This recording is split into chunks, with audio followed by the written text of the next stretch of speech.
새벽 5시 반. 도시는 아직 잠들어 있다. 아파트 단지 가로등 불빛만 젖은 도로를 희미하게 비추고 있다. 알람이 울리기 전이었습니다. 박정수는 눈을 떴습니다.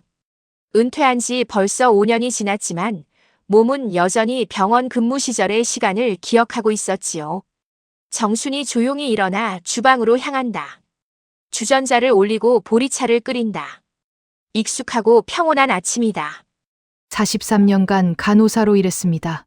수술실 옆 복도를 걸으며 환자의 숨소리를 들었고 새벽 3시에도 흔들리지 않는 손으로 링거를 교체했지요. 퇴직 후에도 몸은 같은 시간에 깨어났습니다. 조용하고 평범한 하루의 시작이었습니다. 하지만 정순의 눈빛이 멀어진다. 차 한 모금을 마시며 무언가를 생각하고 있다. 그 무렵부터였습니다. 정순의 마음 한구석에 설명하기 어려운 불안이 자리 잡기 시작한 것이. 불안의 이유는 단 하나였습니다. 손자 이준호. 올해 9살이 된 아이였습니다. 밝고 따뜻한 과거 장면. 준호가 거실을 뛰어다니고 있다. 레고 블록이 바닥에 가득하다. 준호는 원래 활발한 아이였습니다. 아침이면 눈을 뜨자마자 뛰어다녔고 학교에서 있었던 일을 쉼없이 이야기했지요. 할머니, 구름은 왜 움직여요? 달은 왜 낮에도 보여요? 정수는 그런 손자가 좋았습니다. 아이답게 시끄럽고 궁금한 것이 많아서 좋았습니다. 회상이 끝나며 현재로 돌아온다. 오전 8시. 정순이 위층 아들 집 초인종을 누른다. 같은 아파트 아래 위층. 서로 오가기 좋은 거리였다. 며느리 김서연이 문을 연다. 깔끔한 운동복 차림. 화장은 이미 마쳤다. 한 손에 휴대전화가 들려있고 화면에는 촬영 중인 영상이 보인다. 어머님 오셨어요? 준호 학교 갈 시간 아니니? 곧 준비할 거예요. 서연은 환하게 웃었습니다. SNS에서 보던 그 미소와 똑같았습니다. 정순이 집 안으로 들어선다. 거실은 잡지 화보처럼 정돈되어 있다. 소파 쿠션 하나도 흐트러져 있지 않다. 식탁 위에는 과일과 샐러드가 보기 좋게 놓여 있다. 모든 것이 완벽했습니다. 적어도 겉으로는 그랬습니다. 준호야, 잠시 후 방문이 열린다. 준호가 나온다. 정순의 표정이 굳는다. 아이의 눈밑이 푸르스름하다. 걸음걸이가 느리다. 잠에서 덜 깬 것처럼 눈을 자꾸 깜빡인다. 안녕, 할머니. 어디 아프니? 아니에요. 대답은 했지만 힘이 없었습니다. 정수는 자연스럽게 아이 이마에 손을 올렸습니다. 열은 없었습니다. 하지만 피부가 평소보다 차갑게 느껴졌습니다. 준호가 식탁 의자에 앉아 멍하니 창밖을 바라본다. 아이답지 않은 침묵이었다. 서연이 주방에서 하얀 뚜껑이 달린 작은 약통을 꺼낸다. 준호야, 엄마가 준 거 먹어야지. 준호의 표정이 순간 굳는다. 아주 짧은 순간이었다. 아이의 손이 살짝 떨린다. 준호가 아무 말 없이 약을 삼킨다. 그게 뭐니? 비타민이에요. 요즘 집중력에 좋다고 해서요. 정순도 웃었습니다. 하지만 마음은 전혀 웃지 못했습니다. 43년간 간호사로 일하며 수많은 환자를 봤습니다. 그 경험이 조용히 속삭이고 있었습니다. 뭔가 이상하다고. 설명할 수는 없지만 이상하다고. 정순이 아래층 자신의 집으로 돌아와 있다. 전화가 울린다. 아들 현우다. 엄마, 이번 프로젝트 때문에 당분간 부산에 있어야 할 것 같아요. 준호는 잘 있지? 그럼요. 잘 있죠? 정수는 잠시 망설였습니다. 그리고 결국 말하지 않았습니다. 아직은 확신이 없었습니다. 괜한 걱정일 수도 있었습니다. 몸 챙겨라. 네, 어머니도요. 전화가 끊어진다. 정수는 한동안 휴대전화를 내려다본다. 창밖에서 비가 내리기 시작한다. 밤 10시. 정순이 잠을 청하려는 순간 휴대전화 알림이 울린다. 서연이 올린 영상이었다. 오늘도 건강한 육아. 아이와 함께하는 행복한 하루. 화면 속 준호가 억지로 웃고 있다. 서연은 다정한 엄마처럼 보인다. 댓글이 쏟아진다. 정말 이상적인 가족이네요. 준호가 너무 행복해 보여요. 육아의 정석입니다. 정순이 화면을 가만히 바라본다. 하지만 영상 속 준호와 오늘 본 준호는 너무 달랐습니다. 너무 조용했습니다. 너무 힘이 없었습니다. 너무 무표정했습니다. 정순이 휴대전화를 내려놓는다. 잠이 오지 않는다. 43년 동안 수많은 환자를 지켜봤던 감각이 깨어나고 있었습니다. 위험을 가장 먼저 알아차리던 간호사의 본능. 그 본능이 계속 같은 말을 하고 있었습니다. 정순이 어두운 창밖을 바라본다. 비가 여전히 내리고 있다. 그 순간 위층에서 무언가 떨어지는 작은 소리가 들린다. 정순이 천장을 향해 고개를 든다. 짧은 소리였습니다. 하지만 이상하게 가슴이 철렁 내려앉았습니다. 정순이 천장을 바라보며 움직이지 않는다. 빗소리만 창문을 두드린다. 그녀는 알지 못했습니다. 그 작은 불안이 앞으로 가족 모두의 삶을 뒤흔들 진실의 시작이 될 것이라는 사실을. 그리고 준호가 혼자 견디고 있는 침묵이 생각보다 훨씬 깊고 위험하다는 사실을. 비는 사흘째 내리고 있었습니다. 창문을 두드리는 빗소리는 잔잔했지만 정순의 마음은 점점 불안해지고 있었습니다. 그날 오후였습니다. 학교를 마친 준호가 집으로 돌아왔습니다. 현관문이 열리는 소리가 들렸습니다. 정순은 일부러 위층으로 올라갔습니다. 손자 얼굴이 보고 싶다는 핑계를 대며 들른 것이었지만 사실은 아이 상태가 걱정됐기 때문이었습니다. 준호는 신발을 벗고 있었습니다. 평소 같으면 학교에서 있었던 일을 쏟아냈을 아이였습니다.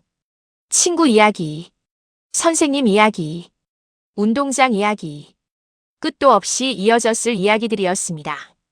그런데 오늘도 조용했습니다. 가방을 내려놓고 말없이 거실 소파에 앉았습니다. 눈은 반쯤 감겨 있었습니다.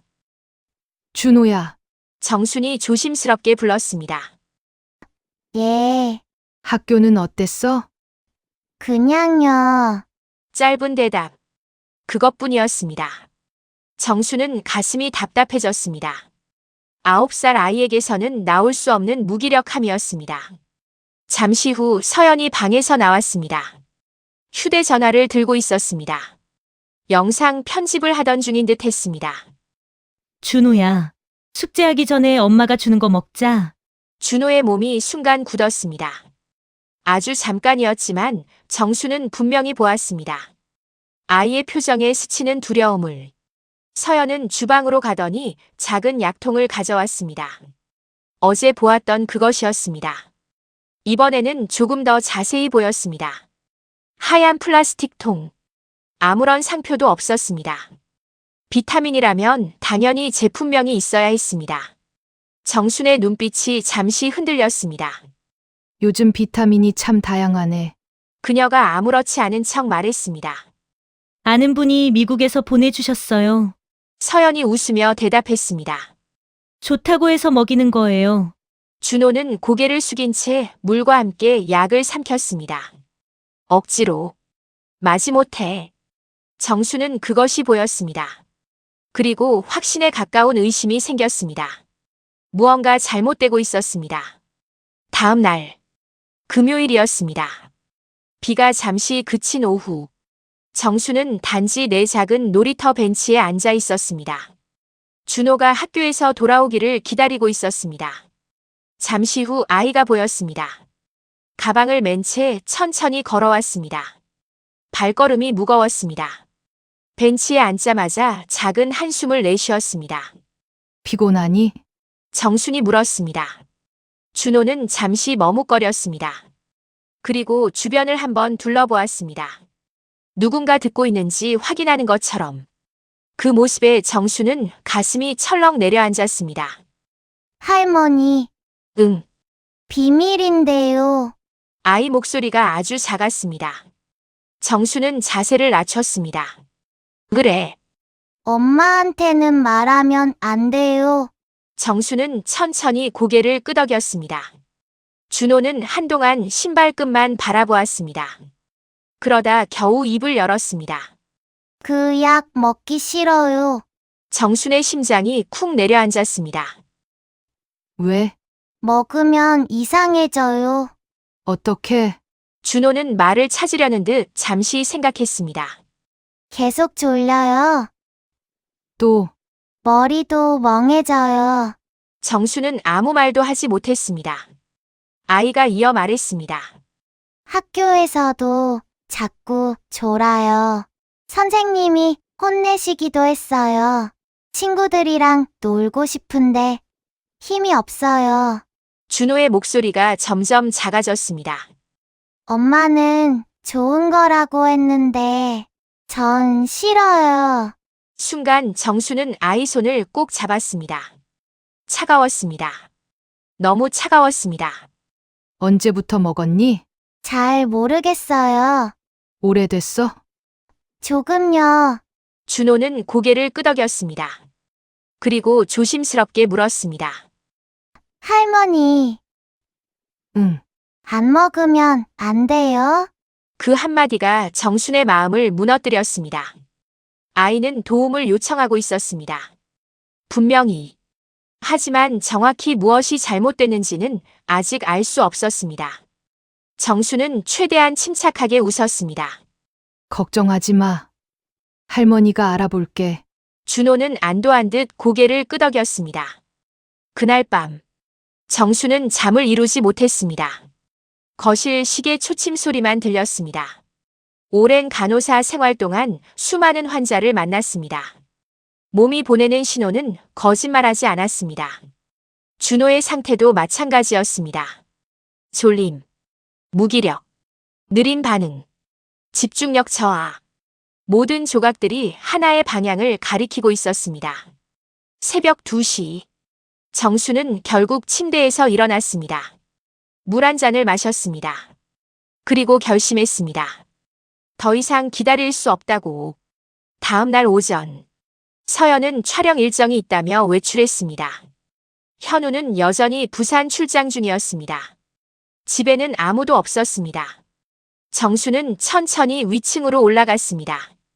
혹시라도 자신이 틀렸다면 사과하면 된다고 생각했습니다. 하지만 만약 맞다면 지금 움직여야 했습니다. 그녀는 조심스럽게 주방을 살폈습니다. 서랍, 찬장, 수납장. 하나씩 확인했습니다. 아무것도 나오지 않았습니다. 그러나 정수는 포기하지 않았습니다. 병원에서 수십 년을 일하며 배운 것이 있었습니다. 숨기는 사람은 항상 숨기기 편한 곳을 선택한다는 것. 그녀는 팬트리 구석으로 향했습니다. 각종 건강식품이 정리되어 있었습니다. 유기농 단백질 파우더, 비타민, 곡물가루. 그 뒤쪽. 손이 닿기 어려운 곳에 무언가가 있었습니다. 정수는 몸을 숙였습니다. 그리고 천천히 그것을 꺼냈습니다. 하얀 플라스틱 약통. 아무 표시도 없었습니다. 심장이 빠르게 뛰기 시작했습니다. 뚜껑을 열었습니다. 안에는 흰색 알약들이 들어있었습니다. 반으로 쪼개진 것도 있었습니다. 순간 거실이 조용해졌습니다. 빗소리도, 냉장고 소리도, 모든 것이 멀어지는 듯 했습니다. 정수는 손에 든 약통을 바라보았습니다. 그리고 직감했습니다. 이것은 비타민이 아니었습니다. 무언가가 크게 잘못되어 있었습니다. 아주 크게. 정수는 천천히 약통을 가방 안에 넣었습니다. 그 순간 현관 비밀번호 입력 소리가 들렸습니다. 삑, 삑, 삑. 서연이 예상보다 일찍 돌아온 것이었습니다. 정순의 심장이 거칠게 뛰기 시작했습니다. 그녀는 약통을 움켜쥔 채 천천히 몸을 돌렸습니다. 그리고 처음으로 두려움을 느꼈습니다. 이제 단순한 의심은 끝났다는 것을. 진실이 바로 눈앞까지 다가왔다는 것을. 그리고 그 진실이 생각보다 훨씬 위험할 수도 있다는 것을. 토요일 아침. 하늘은 잿빛이었습니다. 밤새 내린 비가 도시를 축축하게 적셔 놓았습니다. 정수는 새벽부터 잠을 이루지 못했습니다. 식탁 위에는 어제 발견한 약통이 놓여 있었습니다. 하얀 플라스틱 통. 아무런 표시도 없는 알약들. 평범해 보이는 그것이 이상하게도 두려웠습니다. 정수는 몇 번이나 손을 뻗었다가 거두었습니다. 혹시 자신이 지나치게 예민한 것일 수도 있었습니다. 하지만 준호의 얼굴이 떠오를 때마다 그 생각은 사라졌습니다. 멍한 눈빛, 힘없는 걸음, 그리고 그 말. 할머니, 안 먹으면 안 돼요. 정수는 깊게 숨을 들이마셨습니다. 더 이상 미룰 수 없었습니다. 진실을 확인해야 했습니다. 무슨 일이 있어도 오전 9시 정수는 약통을 가방에 넣고 집을 나섰습니다. 향한 곳은 서울 강남의 작은 소아청소년과였습니다. 병원 간판은 오래됐지만 신뢰가 가는 곳이었습니다. 원장은 최성훈. 정순과 20년 넘게 함께 일했던 소아과 전문의였습니다. 병원 문을 열자 익숙한 소독약 냄새가 코끝을 스쳤습니다. 정수는 오랜만에 병원 특유의 공기를 느꼈습니다. 반가움보다 긴장감이 더 컸습니다. 잠시 후 진료실 문이 열렸습니다. 성훈이 나왔습니다. 놀란 얼굴이었습니다. 갑자기 웬일이세요? 정수는 웃지 못했습니다. 부탁이 있어요. 성훈은 그녀의 표정을 보고 곧바로 심각해졌습니다. 들어오세요. 진료실 문이 닫혔습니다. 정수는 가방에서 약통을 꺼냈습니다. 성훈은 그것을 받아들었습니다. 이게 뭡니까? 그걸 알고 싶어요. 누가 먹고 있어요? 잠시 침묵이 흘렀습니다. 정수는 창밖을 바라보다가 입을 열었습니다. 준호, 성훈의 얼굴이 굳어졌습니다. 무슨 말씀이세요? 정수는 지금까지 있었던 일을 모두 설명했습니다. 준호의 변화, 약에 대한 고백, 숨겨진 약통, 그리고 계속되는 무기력. 설명을 들은 성훈은 한참 동안 말이 없었습니다. 책상 위에 약통만 바라보았습니다. 저도 아직 단정할 수는 없습니다. 알아요. 하지만 아이 상태가 그렇다면 검사해야 합니다. 정수는 천천히 고개를 끄덕였습니다. 그래서 왔어. 그날 오후, 준호는 병원에 왔습니다. 정수는 만화책을 사주겠다고 말하며 자연스럽게 데리고 나왔습니다. 준호는 오랜만에 조금 밝은 표정을 지었습니다. 하지만 여전히 피곤해 보였습니다. 진료실에 들어선 순간 성우는 아이를 유심히 살폈습니다. 손 움직임, 눈동자 반응, 말투, 모든 것을. 준호야, 예, 요즘 많이 피곤하니? 조금요. 학교에서는 어때? 자꾸 졸려요. 성훈의 눈빛이 흔들렸습니다. 언제부터? 잘 모르겠어요. 준호는 고개를 숙였습니다. 엄마가 주는 약 먹고 나면 더 졸려요. 정수는 입술을 깨물었습니다. 성우는 아무 말 없이 메모를 남겼습니다. 혈액 검사가 진행되었습니다. 준호는 울지 않았습니다. 그저 멍하니 바늘을 바라보았습니다. 정수는 그 모습이 더 가슴 아팠습니다. 원래의 준호라면 질문을 쏟아냈을 것입니다. 왜 피를 뽑는지, 바늘은 왜 아픈지, 피는 어디로 가는지. 하지만 지금의 아이는 조용했습니다. 너무 조용했습니다. 결과는 예상보다 빨리 나왔습니다. 오후 5시, 성우는 정순을 진료실로 불렀습니다. 문이 닫히는 순간 정수는 직감했습니다. 좋은 소식이 아니라는 것을. 성우는 서류를 내려다보고 있었습니다. 쉽게 말을 꺼내지 못했습니다. 정순의 가슴이 점점 조여왔습니다. 성우는 천천히 고개를 들었습니다. 그리고 낮은 목소리로 말했습니다. 준호 혈액에서 수면유도 성분이 검출됐습니다. 순간 시간이 멈춘 듯 했습니다. 정수는 아무 말도 하지 못했습니다. 성훈이 다시 말을 이었습니다. 성인에게 처방되는 약입니다. 아이에게 장기간 투여하면 위험할 수 있습니다. 특히 성장기에는. 정수는 손끝이 차가워지는 것을 느꼈습니다. 확실해요? 네. 성우는 서류를 내밀었습니다. 그리고 약통 안에 알약도 같은 성분입니다. 정수는 천천히 종이를 내려다보았습니다. 글자가 흐릿하게 보였습니다. 수십 년 간호사 생활 동안 수많은 검사 결과를 봤습니다. 그러나 오늘만큼 무거운 결과는 없었습니다. 얼마나 위험한 거예요? 한참 후 정순이 물었습니다. 성우는 깊은 한숨을 내쉬었습니다. 용량에 따라 다릅니다. 하지만 계속 먹이면 집중력 저하, 기억력 문제, 호흡 저하, 심하면 응급 상황까지 갈 수 있습니다. 정순의 손이 떨렸습니다. 그럼 지금도? 네, 준호 상태는 이미 영향을 받고 있습니다. 정수는 눈을 감았습니다. 마음속에서 무언가 무너지는 소리가 들리는 것 같았습니다. 의심은 끝났습니다. 이제 사실이었습니다.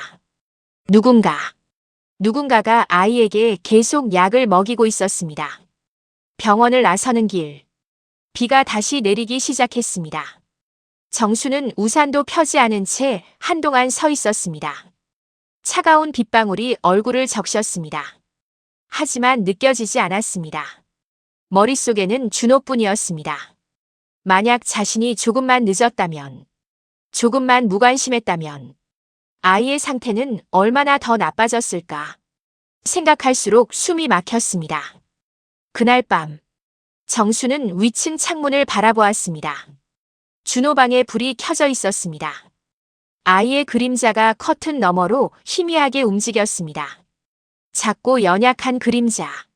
지켜줘야 하는 존재. 정수는 주먹을 꽉 쥐었습니다. 이제 확실했습니다. 진실은 생각보다 훨씬 심각했습니다. 하지만 아직 모르는 것이 있었습니다.